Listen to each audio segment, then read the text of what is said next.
The following is a presentation of the BP8 Podcast Network.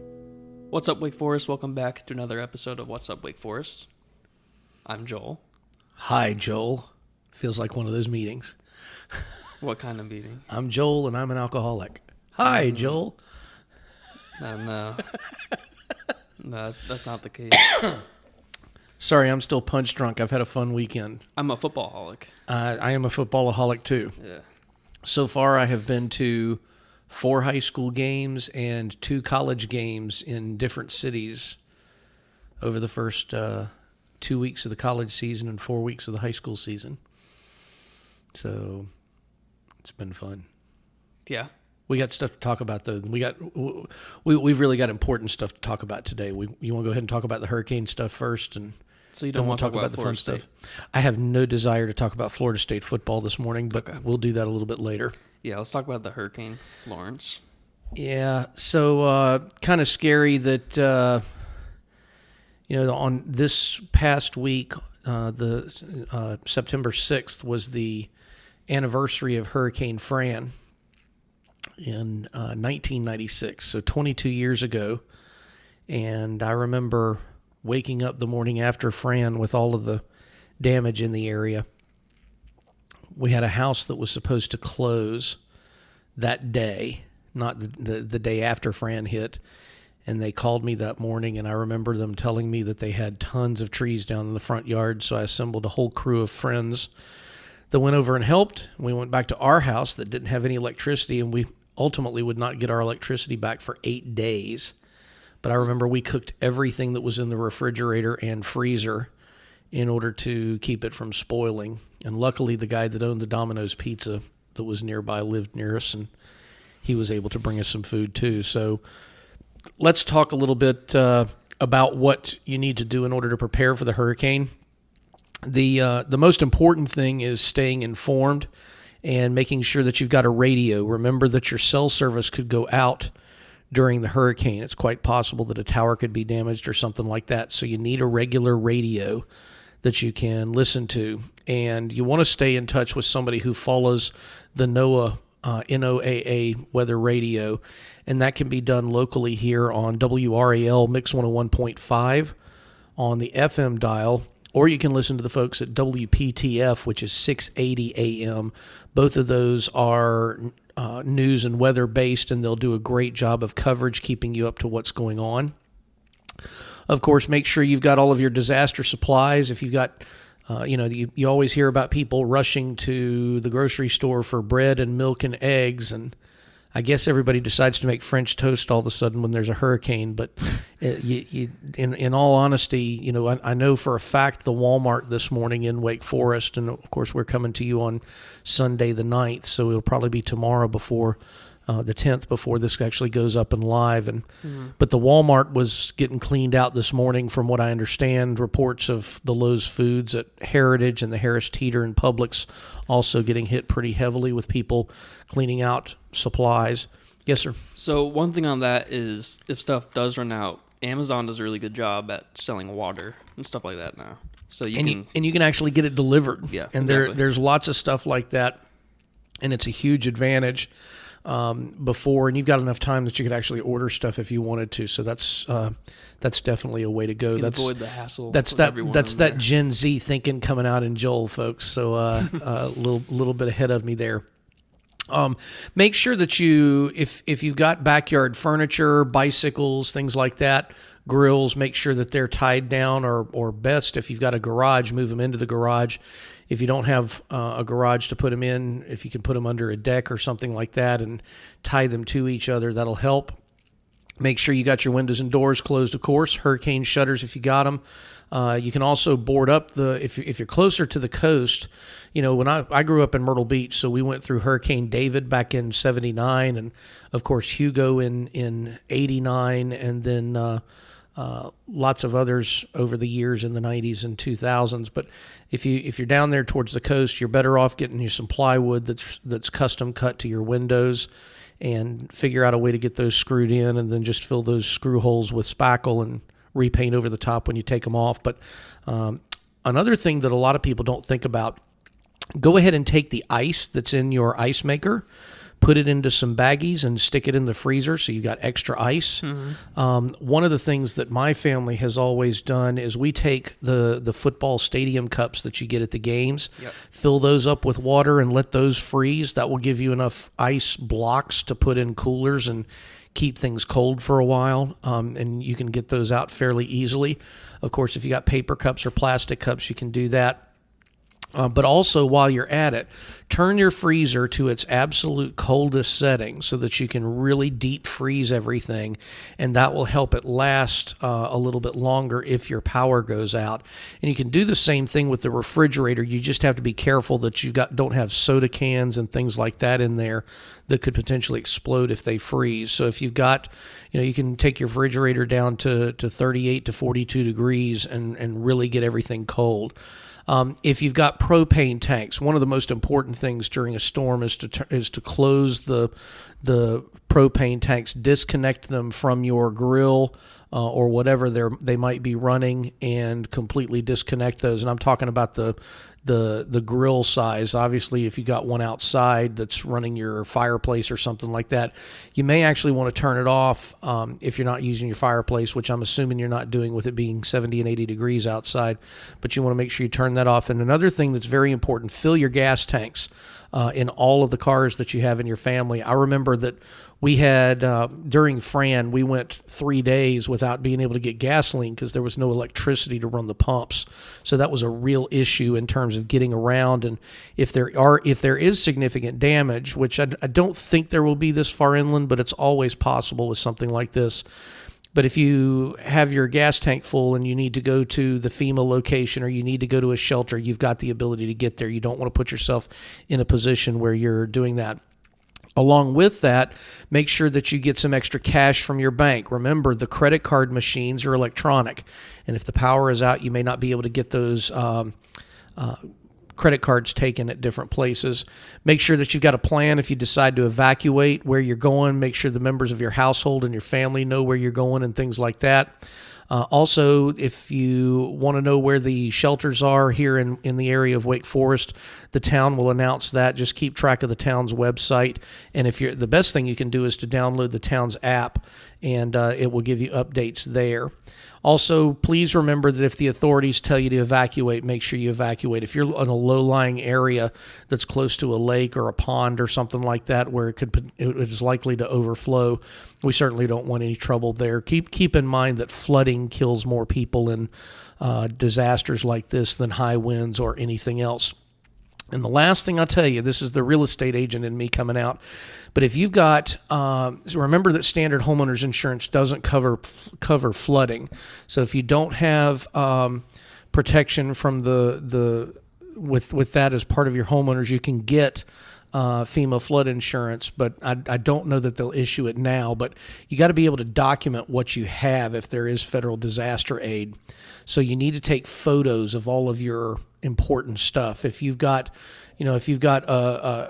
something that is, something simple as your furniture, taking a picture of your couch to show that it was a leather couch instead of a canvas couch, or that you've got a new TV or a sound system or something like that could potentially get damaged. So you do need to take something like that into consideration. And upload those pictures to the cloud. Upload those pictures to the cloud so that you've got them. And make sure that you're able to keep it on your phone. We've got on mine, I use Amazon Drive. Mm-hmm. It's like $59 a year to store a terabyte of information, and it's great to use it. You just pay with a credit card, and it's ready to go, and you can download it in seconds.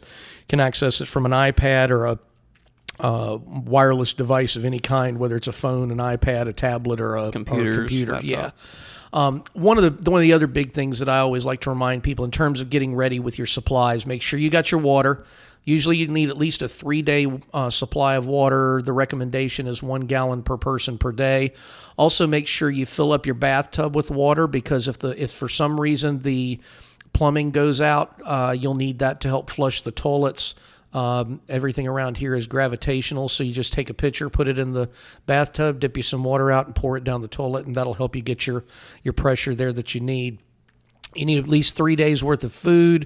Of course, you need the battery-powered flashlight, and extra batteries. You need a first aid kit just in case somebody gets cut. Don't forget the medications. especially for elderly folks, parents, children that need their medication on a daily basis. Make sure you don't forget that medication. Of course, your cell phone, if you got any extra chargers, charge them all up. Make sure you got everything taken care of. I always tell people, make sure you take a blanket, because if you do have to go to a shelter, you have to go somewhere, you don't know whether it's going to be hot or cold in that building. They're likely going to crank up the air conditioning, because that's going to help with cooling everyone down, and that helps with the we'll call it the aroma that emits from a lot of people being in the same area. Baby supplies. Don't forget the babies. Don't forget the pets. Remember that most of the time these shelters don't take your pets. So you need to prep for your pets. Have plenty of food online ready for them, that kind of thing.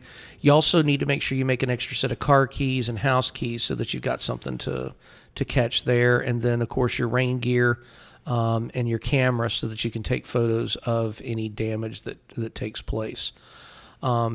If you're asked to evacuate, just remember to be ready to come back in and make sure you check everything. One of the biggest mistakes that I see people making during disasters like this, we have a lot of fires with calls to the fire department to come out, and that's because people are using candles to light the house. The worst thing you can do is to use candles for lighting.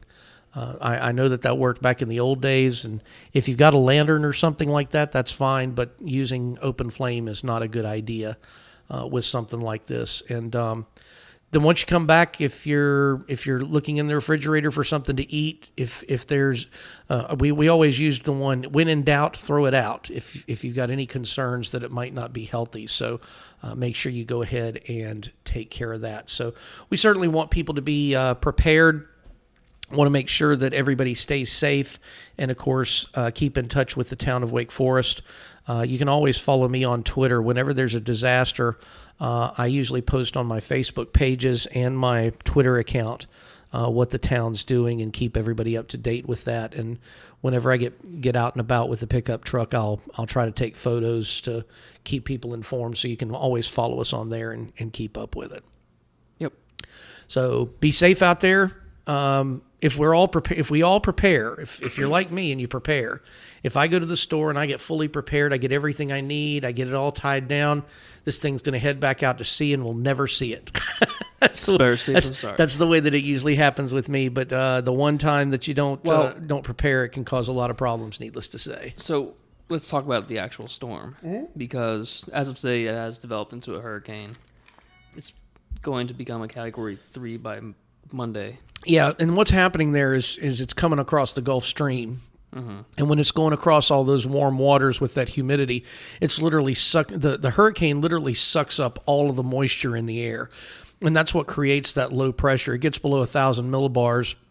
And when it gets down into the 940s, and the pressure, when you look at the barometric pressure and it gets down into those 940 millibars range, that's when it's so dangerous, because all of the hurricanes start in the same area that's just off of the west coast of Africa in the intertropical convergence zone. And bear with me for going geek a little bit, but I've been studying these things, and when I went to school, I studied some of this at OU, and we always talked about how the development of hurricanes would set up, but the convergence zone down in the western part of Africa is where things set up, and then the natural weather pattern brings it back up. And keep in mind that a hurricane is nothing but a very large low pressure storm. And so what you're really looking for to push it back out to sea is a high pressure system coming from the west. And right now, I don't see anything that's going to be strong enough in order to push it out that direction. And the jet stream is not really waving it off. And a hurricane can actually affect the jet stream and send it so that it's going much farther north, farther inland than normal. So that's why there are these possibilities. Of course, keep in mind, the difference between a hurricane watch and a hurricane warning. A watch means that there could be something going on in the next 48 to 72 hours. A warning means that that it is expected to actually have an impact within the next 24 hours, 24 to 48. So when you hear the difference, if it's on a watch, the folks at the coast, you're going to be needing to keep an eye out on things no matter what. It's definitely going to come towards the Carolina coast, and even if it doesn't hit us directly, it's going to impact everything from the North Carolina coast all the way down to the Georgia coast. Right now, that's looking at about Thursday at 2 p.m. when it hits. Well, that's when the eye would cross. You're going to start seeing the effects of that somewhere about 18 to 24 hours in advance, because the diameter of that storm, when you look at the diameter of the storm, if I remember correctly, it was about an 80-mile diameter, or an 80-mile radius, if I remember correctly. And as it gets stronger, the rain will extend out even further. So what's happening is you'll start to see the clouds move. It's very neat to look at and see the awesome power of nature as it's coming ashore, because you can actually see the outer bands moving. You can see the circular motion if you stand outside and look up, and you can actually feel the rain coming in. And one of the coolest things that I remember when I was broadcasting during Hurricane Hugo down in Myrtle Beach, the eye came right across the top of us. And what a lot of people don't realize is on one side of the eye, the winds are going one direction. And once the back wall of the eye comes through, the winds completely change directions 180 degrees. And that's when you get a lot of the trees coming down, is when that direction changes. Because if you think about it, the front half of the hurricane, most of the winds are blowing the same direction. And all of a sudden, when the back half gets there, it's pushing the completely opposite direction. And it's equivalent to wiggling a post in the ground in order to try to get it loose. So that's what happens. And that's how you end up with a lot of fallen trees. And that's where the dangers can be. Yeah. So, just be safe. Yeah. Be safe. Pay attention. Smart decisions. Kids, this is not the time to go out riding around in your four-wheel drive vehicle just to see what's going on. The best thing you can do is hunker down.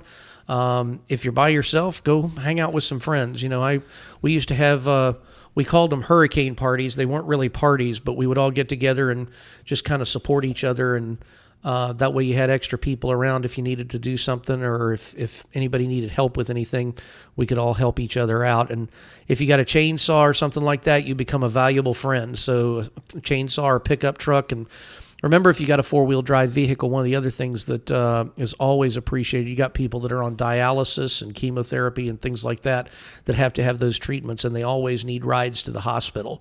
So if you want to do that, that's always something that's really cool. Of course, make plans for your pets. Figure out think about what you're going to do with those pets, because they are not allowed at most evacuation centers across the country. So that's not part of the process that's allowed.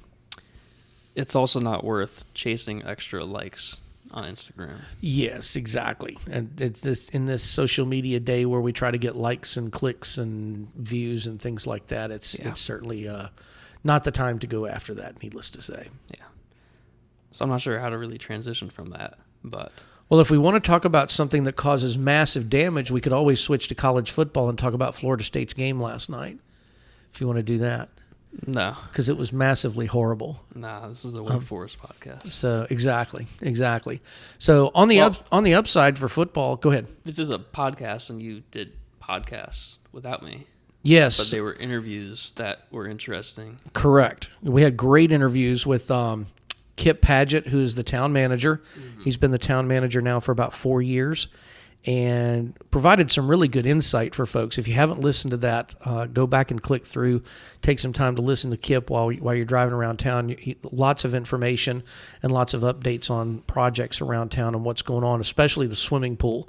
The good news is the swimming pool was filled with water this week and was completed, and they're just balancing out the chemicals in it. So it should be... I think we're going to do some kind of a grand opening event sometime in the next couple of weeks just to get it open. And then next year it'll be hopefully open sometime late April, early May, so that people can go enjoy that. And he explains the Rogers Road thing pretty well, too. He does. Lots of construction coming. Yep. So, yeah, listen to those. You also had one with... We had Kevin Stanley, who was a 1999 graduate of Wake Forest Rolesville High School back when it was still Wake Forest Rolesville.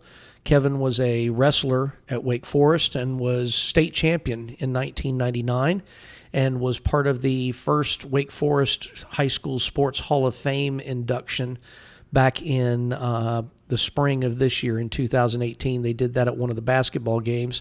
That was the Heritage Wake Forest. That was the Heritage Wake Forest game. And then Chuck Hess was also installed, as well as a couple of football players. And then Kevin was also installed at that time. And Kevin's a great guy. His mom and his whole family is active here in Wake Forest. They're good folks. I've known them for 20 years at this point. So it's nice to see kids that have grown up in Wake Forest doing well and contributing back to the community.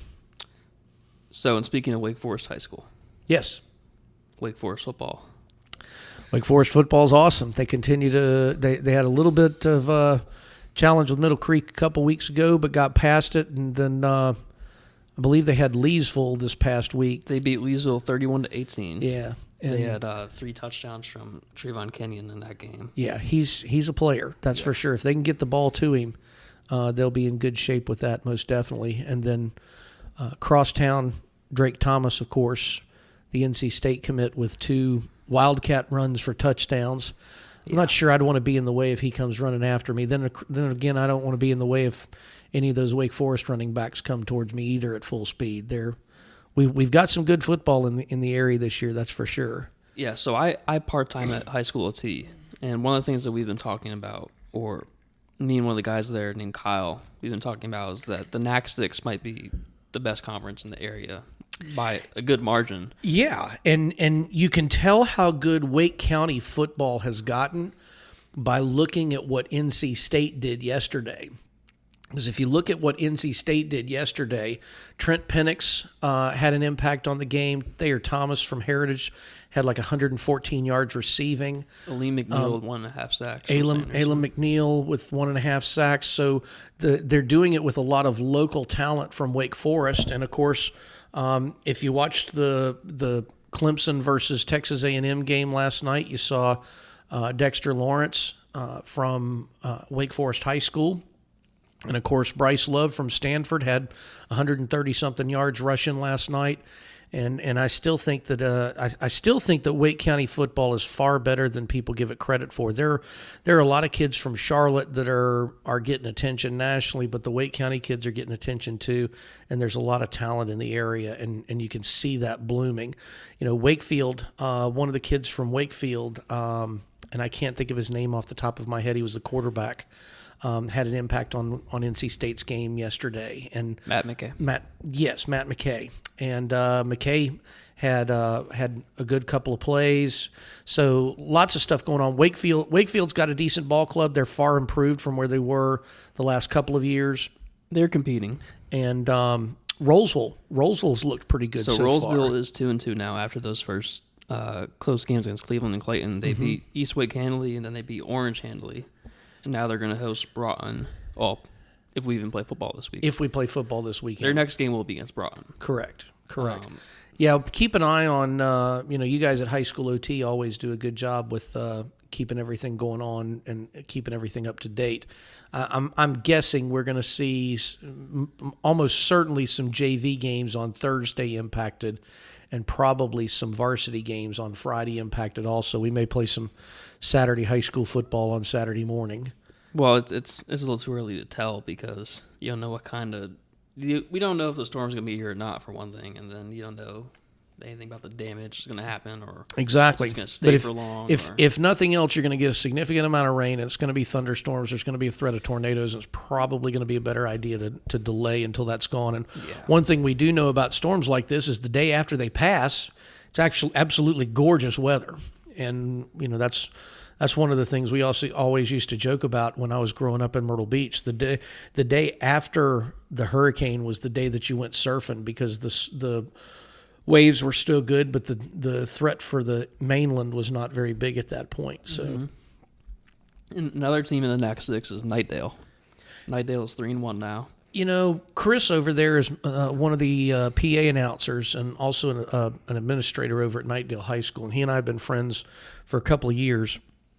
And he does a good job of covering the the Knights and their athletics. And I think Knightdale may be a sleeper team in the NAC 6. The sad part about it is, I believe, if I remember the rules correctly, that only 2 of the teams will go to the state playoffs.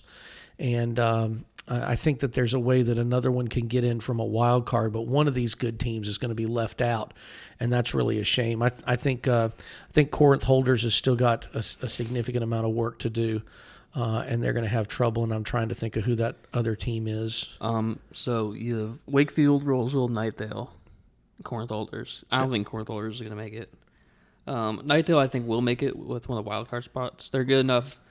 Look, they've blown out basically every team that they've beaten so far. That they've blown out. Yeah, they haven't been in a close game yet, so that'll be interesting. They lost to Sanderson, 26-21. Okay, that was in week 2. Right, but not. I didn't see what happened in that game. Much improved team though in the 4th week. But besides that, let me do some quick math. They've beaten teams by a combined score of too many to not enough. Like 80-15. Yeah.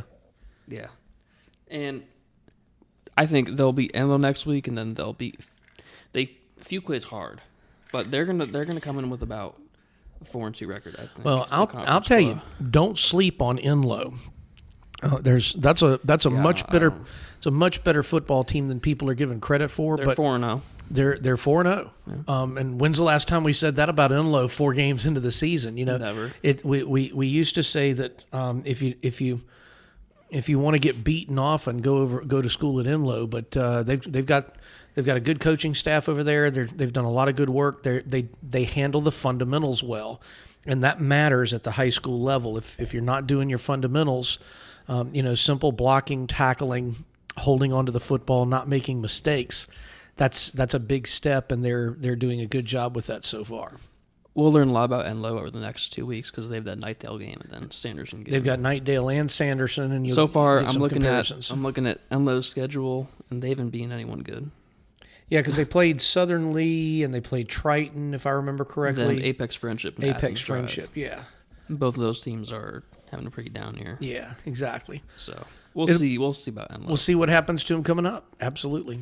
Yeah, but who's Heritage have this week? Jordan? Heritage is in Durham against Jordan High School on Friday this week. And then back at home, and I do want to talk about this for a minute because on the 21st of September, I believe is the correct date. Yes, they host Holly Springs. They're hosting Holly Springs, but that is going to be Military Appreciation Night. And we'll be honoring military, first responders, so the police department's going to be honored, the fire department, we're hoping to get them to participate, and we invite all of the military veterans that are living in the area. They're going to let them in free, basically, to come watch the game, and we want you to take part in the ceremonies that are going to go on early before the kickoff takes place. But it should be an exciting evening, and I can't tell you everything that I know because it's a surprise, but let's just say that it'll be interesting because you'll see something on the field that you've never seen before at Heritage High School. So we'll have some fun with that. Okay. And I just remembered about the hurricane. Another good tip is if you have one of those gas... We're going backwards now? Yeah. If you have one of those gas canisters for your lawnmower, make sure you go get that filled up and fill it for your car. Absolutely. Just make sure you fill it with unleaded fuel, not super unleaded fuel, and make sure that you clear the static before you store it away. Yes. Preferably ethanol-free. Yeah. Ethanol-free fuel is always better and you can get that at Holding Oil in downtown Wake Forest. I'm not a scientist. Plug for James Holding downtown. So that's the best place to go to get gasoline because you got no ethanol in his gas. There you go. So what else do we want to talk about? Is that everything? Is that everything that we prepared? We are at 28 minutes. We're at 28 minutes? I think that's enough. 43 seconds. I think people get bored if we talk too much. So, again, folks, if you got an idea, if you got something you want to hear us talk about, make sure you let us know. Just you can hit us up on Facebook or Twitter or Instagram or YouTube or email or website and blah, blah, blah. You can send us an email, info@paterealty.com. Info@paterealty.com. Spelled like the French pate, pronounced like you're in the South, P-A-T-E. Remember, realty is R-E-A-L-T-Y. And we're always looking for ideas. And if you got somebody that you want us to interview, or if you think you should be interviewed, let us know. We'd love to talk to you and hear a little bit about what you're doing these days and meet all of the cool people in Wake Forest, because we got a lot of really neat folks that we can talk to. Follow Brian on Twitter at DJ Brian Pate. Or you can follow the team at BP8 Realty. Yes. And then what's the Instagram? I can't keep up with all of this stuff anymore. Instagram is at Pate_Realty. Pate_Realty on Instagram. Yes. And then yours is BP8. Yeah, if you want to follow my personal account, you'll see me complaining about college football and high school football, and then my meanderings with my kids and my real estate team on that. And I also put a lot of stuff going on in Wake Forest. So if you want to follow me on the Instagram, it's BP8 Realty. And if you're interested in real estate, listen to Brian's real estate podcast, Brian Pate on Real Estate. You can search that in iTunes. And go ahead and subscribe. And remember, if you can't watch on iTunes, you can go to our YouTube channel and listen to them also. And that way you can be playing it in the background if you want to. I think you flip that. If you can't listen on iTunes, you can go and watch. Listen to what I mean. That's what I always tell my wife. Listen to what I mean. Well, it's okay. I forgive you. If you can't use iTunes, go to YouTube. Yes. And you can hear the exact same podcast on our YouTube channel. Plus, you get to look at a nice logo in the video. And you did a fantastic job with the logo, by the way. Thank you.